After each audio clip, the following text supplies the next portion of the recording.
انگریز بھی ہیں، انگریزی بھی بولتے ہیں، پنجابی بھی بولتے ہیں، فارسی بھی بولتے ہیں، مختلف زبانیں، ان کی شادیاں بھی ہوتی ہیں، ان کو موت بھی آتی ہے، اور یہ مخلوق آگ کی بنی ہوئی ہے جبکہ انسان مٹی کا بنا ہوا ہے۔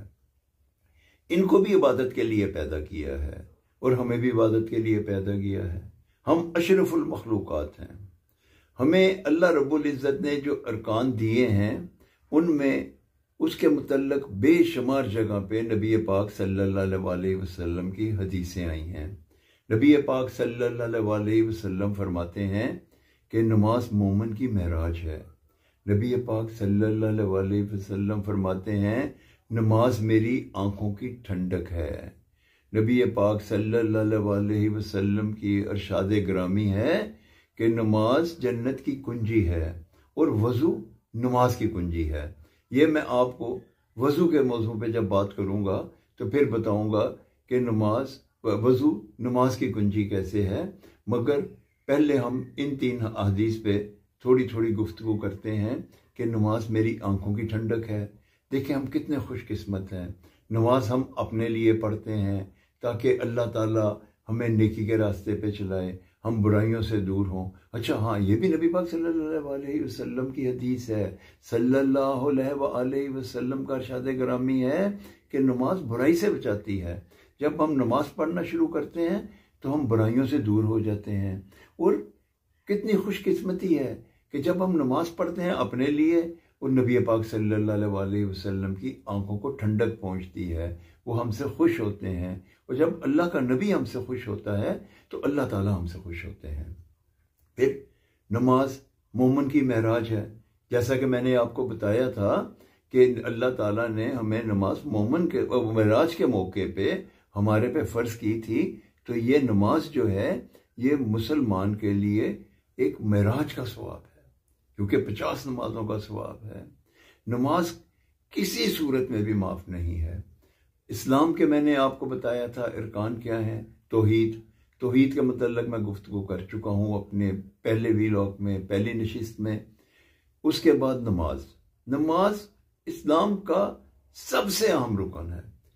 میں نے آپ کو یہ بتایا تھا، میں یہ آپ کو تھوڑا تھوڑا پچھلی یاد دہانی بھی کراتا ہوں تاکہ آپ کے ذہن میں رہے کہ نماز اسلام ایک ایسا ہے جیسے ایک عمارت کی مانند ہے۔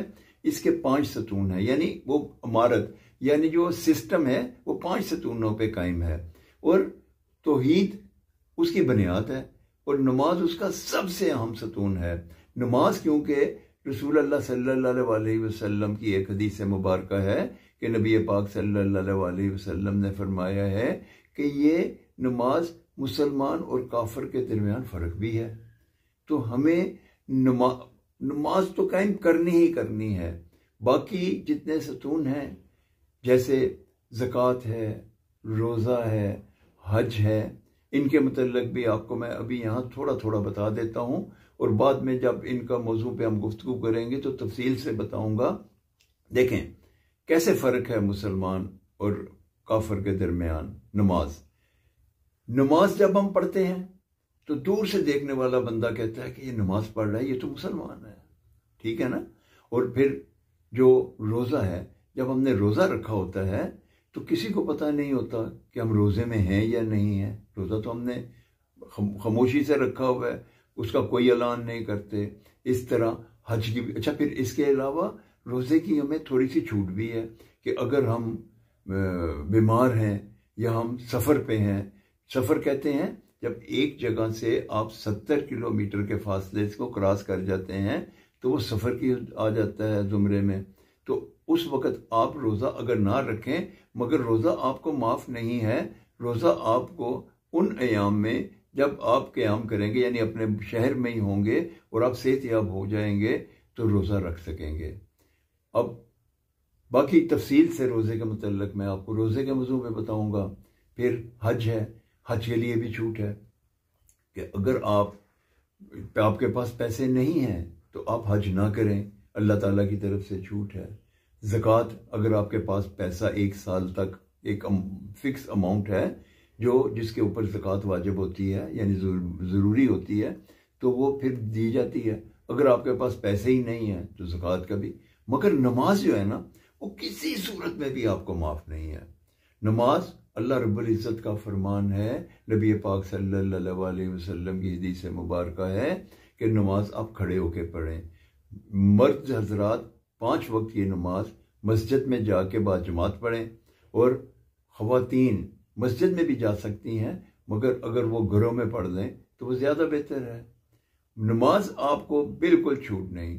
اب یہاں تک کہ اگر آپ کھڑے ہو کے نماز نہیں پڑھ سکتے تو نماز آپ بیٹھ کے پڑھ لیں، اگر بیٹھ کے نہیں پڑھ سکتے تو لیٹ کے پڑھ لیں، اگر آپ ہاتھ نہیں اٹھا سکتے تو آپ اشاروں سے پڑھ لیں، اگر آپ اشاروں سے نہیں پڑھ سکتے تو دل میں پڑھ لیں۔ پیارے بچوں، پیارے بھائیوں، میرے ناظرین و سامعین، یہ علم ہے، یہ تو ماں کی مہد سے لے کر لحد تک ہم نے سیکھنا ہے۔ ہم بھی اب ایسا نہیں ہے کہ میں آپ کو علم دے رہا ہوں، جو آپ کا فیڈ بیک ہوتا ہے، جو آپ مجھ سے سوالات کرتے ہیں، اس سے مجھے بھی علم حاصل ہوتا ہے۔ اب یہ کہ اگر ہم نماز جو ہے، ہم جنگ کی حالت میں ہیں اور آگے کا دستہ آگے جنگ لڑ رہا ہے، تو پیچھے والے نماز پڑھیں گے، اور پھر پیچھے والے آگے جا کے دشمن کے ساتھ جنگ میں مصروف ہو جائیں گے، اور وہ پھر جو آگے والے ہیں وہ پیچھے آ کر نماز پڑھیں گے۔ میں نے آپ کو اس میں یہ بتایا ہے کہ نماز کسی طور پہ بھی ہمیں معاف نہیں ہے، اس لیے ہمیں نماز کو قائم کرنا چاہیے۔ اب ایک بات آپ کو میں اور بتاتا ہوں۔ دیکھیے، نماز جو ہے، جب ہم نماز پڑھیں گے تو اس سے پہلے ہمارا سب سے جو ضروری چیز ہے وہ ہے کہ وضو، کیونکہ میں نے ابھی آپ کو ایک کہا تھا کہ نماز جنت کی کنجی ہے اور وضو نماز کی کنجی ہے۔ نماز سب سے اہم رکن ہے اور نماز کا فرض وضو ہے۔ وضو کے بغیر نماز نہیں ہوتی۔